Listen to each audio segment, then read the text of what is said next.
Mario Alonso, doctor Mario Alonso Puig, bienvenido. Muy buenas. Usted se pregunta qué es lo que hace que ante ciertos retos se nos nuble la mente. Se pregunta por qué nos cuesta tanto pensar con claridad. ¿Esto tiene algo que ver, por ejemplo, con la ansiedad? Tiene mucho que ver porque la ansiedad es la proyección en el futuro de un problema con el que suponemos que nos vamos a encontrar y a la vez es la sensación de impotencia de que cuando nos encontremos con ese problema no vamos a tener recursos ni fortalezas para hacerle frente. Empezamos a sufrir ahora por algo que ni siquiera sabemos con certeza que ocurrirá mañana. La ansiedad, lamentablemente, no para de aumentar, afecta cada vez a personas más jovencitas y es importante que sepamos que la ansiedad mantenida en el tiempo, de una manera crónica, puede llevar fácilmente a la depresión. ¿Dónde buscamos? Pues hay que buscar más allá de la mente. Yo sé que esto puede sonar un poco extraño. La mente es un instrumento excepcionalmente complejo de una dimensión impresionante. Más allá de la mente que ahí está la consciencia. La mayor parte de los problemas que experimentamos las personas son generados o empeorados por procesos mentales. Yo creo que Einstein, que era un hombre que no solo sabía de física, sino que sabía de metafísica, de alguna manera nos invitaba a mirar más allá de la mente, qué hay allí, la consciencia, el darse cuenta, el descubrir, el explorar qué es aquello que realmente nos está paralizando. Porque muchas veces, junto a esto es muy difícil, no puedo, hay que marcar una diferencia. De acuerdo, esto es muy difícil y es muy duro, lo que pasa es que sí puedo. Ese poder no viene normalmente de los procesos mentales habituales, sino de la consciencia, de darte cuenta de recursos que tienes y que te permiten hacer frente a esos desafíos. Nos hemos olvidado una parte esencial del ser humano, una parte que muchas veces nos referimos a ella como si fuera el corazón. Digamos que es una parte más profunda, muy anclada en el inconsciente. Cuando nosotros conectamos con esa parte, nos damos cuenta que podemos entender mucho mejor por qué los seres humanos hacemos lo que hacemos. Y eso nos permite no estar de acuerdo con lo que hacen, sino comprender por qué lo hacen. Eso es la compasión, conectar con el sufrimiento, entender la base de su sufrimiento, por qué esa persona reacciona así. Y eso también nos permite desarrollar una preciosa cualidad que es la misericordia. La misericordia viene de dos raíces latinas y quiere decir enviar el corazón. Enviar el corazón quiere decir muchas veces no dejarnos envolver por esos razonamientos, se lo merece, no se lo merece, si me ha hecho eso porque yo lo he tratado de otra manera, y sencillamente enviar el corazón. ¿Qué pasa? Que cuando una persona es tratada con respeto, y el respeto es tú eres tierra sagrada para mí, empieza a replantearse su forma de actuar. Sufrimos en buena medida casi porque así lo decidimos, ¿no? Hay que distinguir muy bien qué es dolor y qué es sufrimiento, porque si no hacemos una distinción en el lenguaje podemos quedar envueltos en una gran confusión. Dolor, tanto físico, psicológico como emocional, es algo consustancial con nuestra naturaleza humana. Una pérdida de un objeto, una pérdida de un ser querido, una enfermedad, es normal que nos genere en nosotros dolor, porque somos seres humanos, no somos invulnerables. El sufrimiento es la historia que yo me cuento a mí mismo y que llega a atraparme para explicar ese dolor. Por ejemplo, si alguien me hizo daño en el pasado, claro que es normal que lo haya experimentado, soy un ser humano. Ahora, si yo justifico que no he sido feliz en mi vida por aquel daño que me hicieron, ese sufrimiento lo he generado yo dando vueltas una y otra vez a esa historia que de alguna manera explica aquello. La historia es generación mía. El pasado puede reescribirse, el pasado de cada uno de nosotros. Totalmente.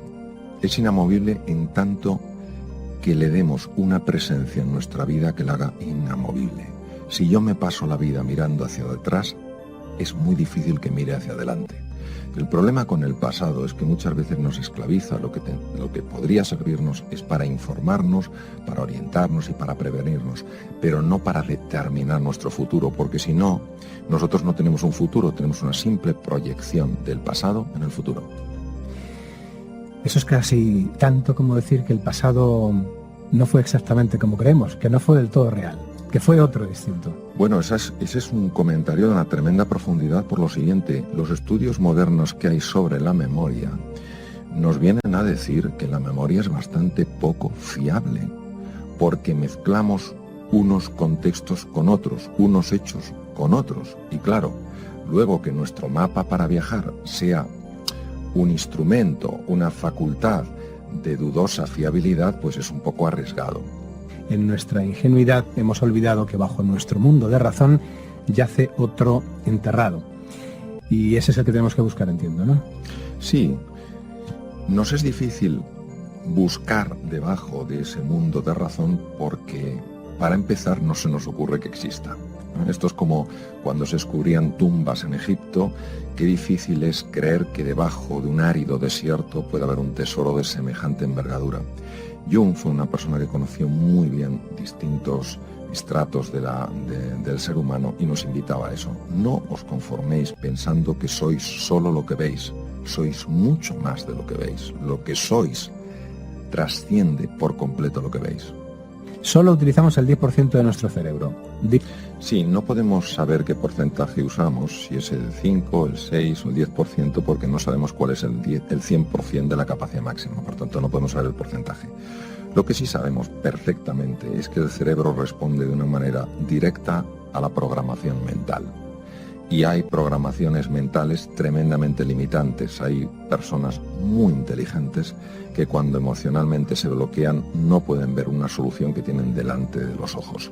Por eso sí que está clarísimo que trabajar esos procesos mentales para que muchas veces no sean tan disfuncionales, para que no nos limiten tanto y sí para que nos ayuden, es absolutamente crucial. Vivimos fundamentalmente asustados. Yo sé que este es un comentario, voy a llamarlo intenso o fuerte. Vivimos fundamentalmente asustados.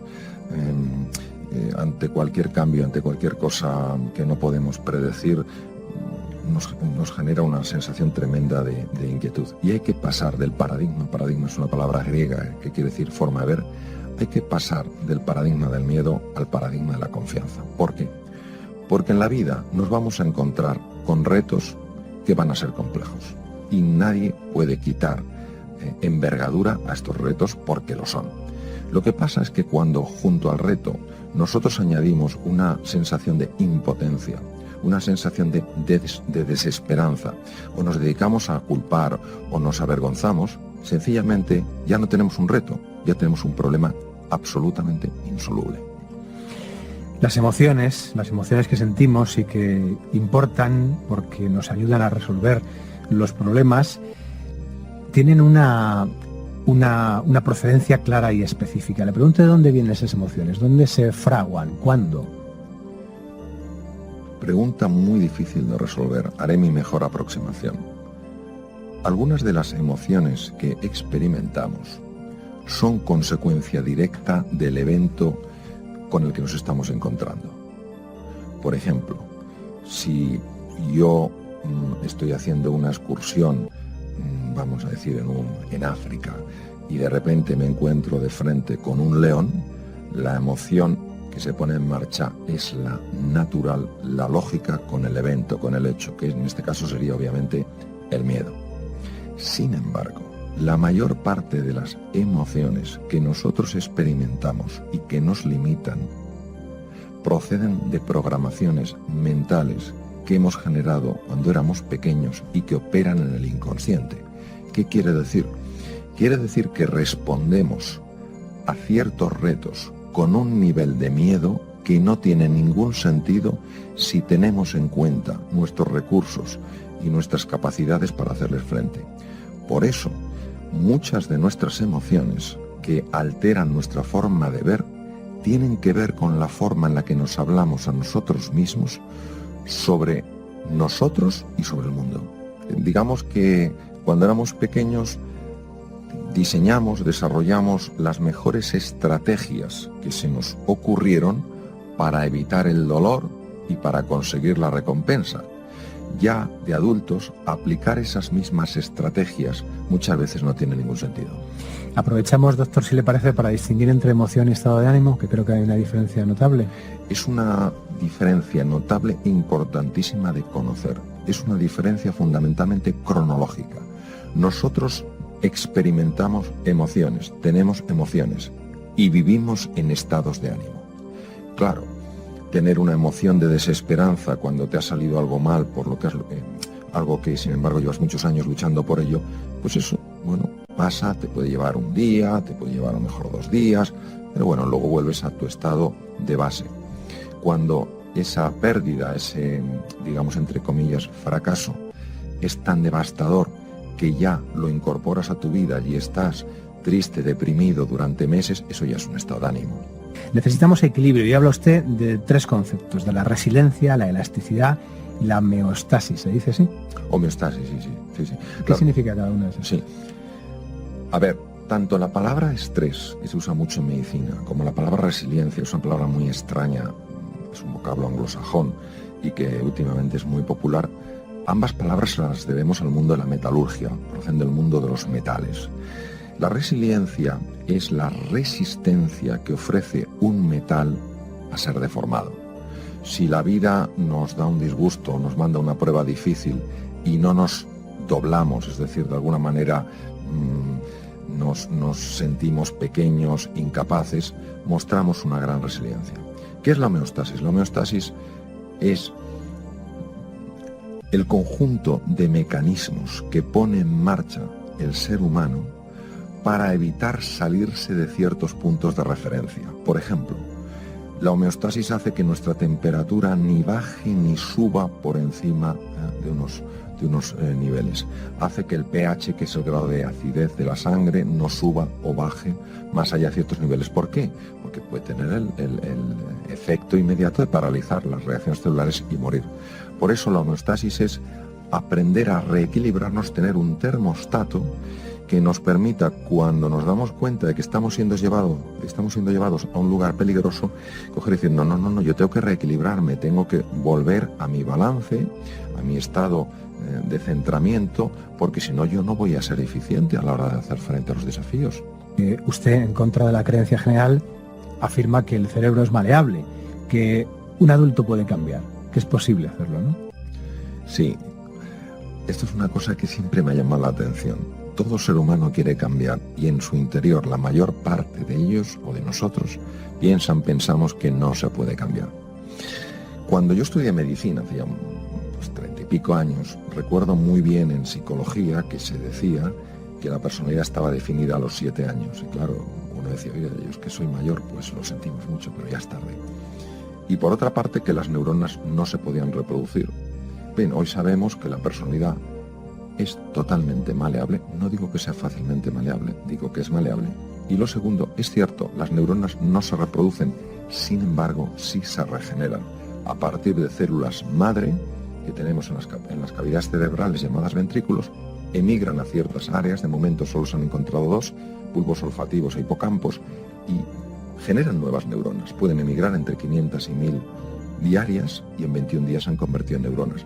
Y esto, por supuesto, en el adulto. Algo de esto dijo Ramón y Cajal hace mucho tiempo ya. Todo ser humano puede ser, si se lo propone, escultor de su propio cerebro. Es tremendo, ¿no? Bueno, yo siento pasión por Cajal, ¿qué se le va a hacer?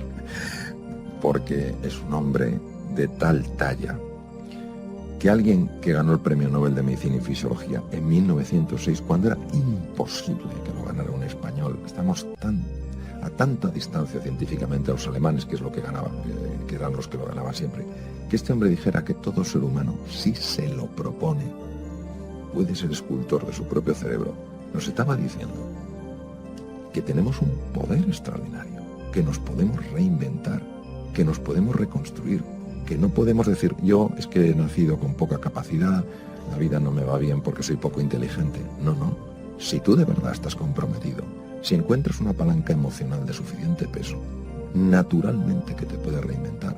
Puedes aumentar la neuroplasticidad, que es el número de conexiones que establecen las neuronas entre sí, y puedes poner en marcha la neurogénesis.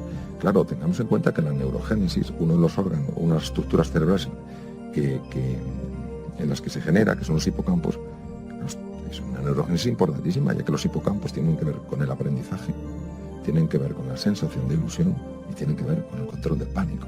Cuando yo hablo de creencias en el libro, no hablo de ideas que tenemos, hablo de algo que para nosotros son absolutas certezas. por lo tanto son incuestionables. No importa que la realidad nos ofrezca un montón de evidencias de que esa creencia es errónea. Nosotros generamos unos filtros que directamente impedirán que recojamos esa información del exterior.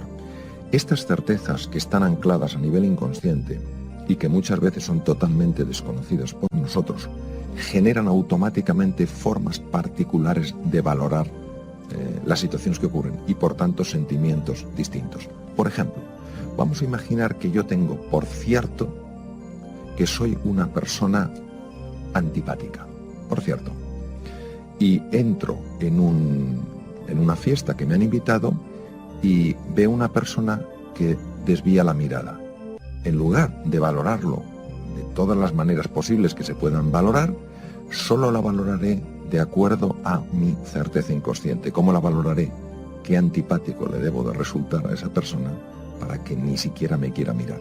¿Qué sentiré? Pues obviamente sentiré frustración, sentiré ira, sentiré tristeza. Por eso es tan importante ser conscientes de que muchas de nuestras emociones no proceden de una reacción o una respuesta normal a los acontecimientos, sino de certezas ancladas que pueden ser muy limitantes. Y habla entonces de la conciencia y de la atención. ¿Cuál es la diferencia? Digamos que la conciencia es aquello que me permite ver algo que no veo.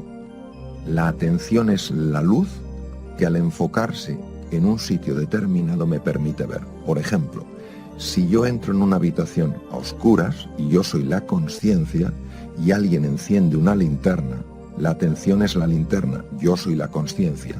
Yo veo algo porque previamente se ha enfocado una luz donde estaba oscuro. Sería interesante que nos diéramos cuenta del papel esencial que tiene la atención en nuestros estados de ánimo. Donde nosotros llevamos la atención, se hace más real para nosotros. Donde nosotros llevamos la atención, van nuestras emociones, va nuestra energía. Vivimos en espacios de atención. La misma realidad enfocada desde distintos ángulos da percepciones completamente distintas. Y habla usted de aprender a perdonarse. Porque la ira es un veneno curioso. La tienes hacia una persona pensando que le va a hacer daño a ella y a quien te mata es a ti. Primero por una razón de profilaxis o de higiene. Hay una serie de emociones, como el resentimiento, como la ira, como la frustración, que cuando se transforman en estados de ánimo cambian con gran profundidad el estado hormonal del cuerpo y se ponen en marcha una serie de hormonas que generan mucho daño e incluso ya hay evidencia de que afectan a nivel genético. Entonces, primero por una razón de pura higiene, es decir, ese tipo de emociones son tóxicas. Pero cuanto más vueltas le dé a lo que ha pasado, más voy a quedar enmarañado en todo este discurso limitante de razones y justificaciones y no voy a alterar las emociones. Por eso, este perdonar para mí es esencial, ya que te devuelve de alguna manera el equilibrio. Y no solamente perdonar a los demás, sino perdonarse a uno mismo por los errores que ha cometido. Me gustaría señalar muy claramente que perdonar no es estar de acuerdo con lo que esas personas hicieron, es entender que desde el nivel de ceguera que tenían, es lo único que se les ocurrió hacer. Déjeme volver sobre sus palabras, de algún modo es un ejemplo. Dice usted que tras los gritos, los portazos, las discusiones, las palabras pronunciadas que nunca debimos o quisimos pronunciar, después de todo eso aparecen los sentimientos de desesperanza, la ira y incluso, como decíamos, contra nosotros mismos, ¿no? Dice usted que la voz de nuestra conciencia golpea una y otra vez y dice que torpemente lo toleramos, convencidos de que solo el autocastigo nos llevará a cambiar. Bueno, esto es lo que nos han enseñado también, ¿no? Claro. ¿Cómo no escuchar la voz de la conciencia, no? A ver, es que hay dos tipos de conciencia. Yo en el libro cuando hablo de la conciencia hablo de esa luz que nos permite ver más allá de nuestra oscuridad.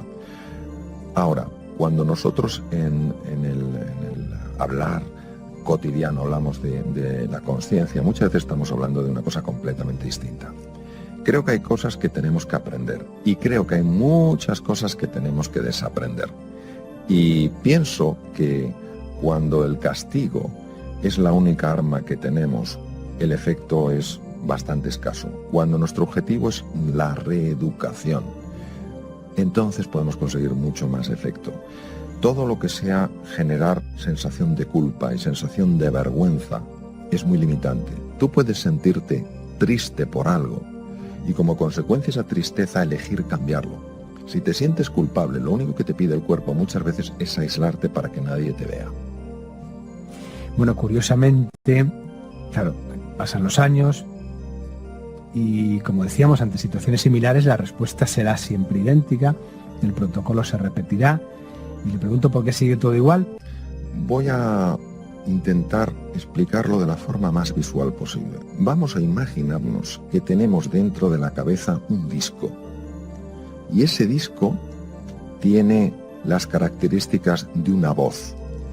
Y nosotros prestamos atención a esa voz como si fuera lo único que existiera. El problema que tiene el ser humano es que cree que es ese disco y por eso no se le ocurre mirar más allá del disco. Y si el disco lo que te dice es: tú no puedes cambiar, eres demasiado mayor, no tienes formación suficiente, nadie te apoya, no vas a poder cambiar, pero no porque no puedas cambiar, sino porque tu atención está absolutamente enfocada en ese disco. El cuerpo refleja de una manera muy clara el inconsciente. Cuando una persona tiene una preocupación, incluso sin que ella sea consciente en un momento determinado de esa preocupación, se puede notar en el grado de tensión muscular, en cómo están funcionando sus vísceras, en la frecuencia cardíaca, incluso cambios en el electrocardiograma y cambios en el electroencefalograma. Es decir, los procesos corporales están absolutamente anclados fundamentalmente con la manera en la que opera el inconsciente. Esto es un inconveniente y es una ventaja. El inconveniente es que todas esas emociones disfuncionales de las que hemos hablado antes, la desesperanza, la ira, la frustración, cuando se convierten en estados de ánimo, tiene una repercusión en el cuerpo. Dolores de espalda, problemas de columna vertebral, tensiones musculares, patologías digestivas, reducción de la función del sistema inmunitario, patologías respiratorias, de todos los colores. ¿Cuál es el lado positivo? El lado positivo es que si nosotros utilizamos el cuerpo fundamentalmente a través del ejercicio físico, tiene la capacidad de alterar muchos de estos programas mentales. Es decir, el cuerpo es un acceso muy rápido para reducir la ansiedad y para reducir la desesperanza.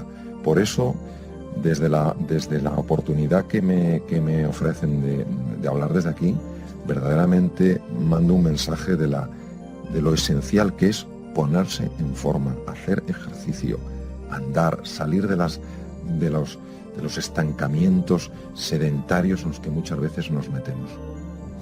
¿No es usted muy bondadoso cuando dice que en nuestro corazón no anida la maldad, ni tan siquiera la incapacidad, sino la más profunda de las cegueras? A ver, yo creo firmemente que la esencia del ser humano es fuente de amor, de creatividad, de sabiduría, de energía y de belleza. Lo creo firmemente. Y sé que junto a eso se ha pegado una costra, algo muy difícil de entender de dónde procede, que hace que se generen una serie de limitaciones en nosotros, cuya expresión más frecuente es la violencia, el miedo, el aislamiento. La última pregunta, porque no caben más, en torno a esas heridas del alma de las que hablábamos, todas ellas dejan un rastro en nuestra memoria. Hablábamos de que la memoria no almacena solo recuerdos de los hechos que ocurrieron, que la memoria almacena también sensaciones, emociones, experiencias, vivencias, que la memoria es algo muy complejo y que por eso el pasado no es algo rígido e inmutable. Me parece, todo un descubrimiento. Sí, me gustaría comentar que la herida, que muchas veces tanto nos duele, se ha convertido en la motivación para superarnos. Nos sirve de identidad, este pasado creado. En fin, y así vamos haciendo una vida que luego, tal vez, pasados los años, queremos reinventar. Mire, este reinventarse suyo Diría, si me permite para finalizar, que se lee en una tarde, rápidamente. Otra cosa es el tiempo que la digestión lleva. Creo que reinventarse o reinventar la vida de nadie no es nada sencillo y que a veces duele. Otra cosa es que merezca la pena intentarlo, ¿no? Sí, y yo sugeriría no solo enfocarse en el objetivo, sino disfrutar del proceso. Entonces no duele tanto. No, entonces se ven las cosas desde un ángulo completamente diferente. Doctor, ha sido un placer. Hasta el próximo libro. Hasta el próximo, muchas gracias. Gracias.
Dios.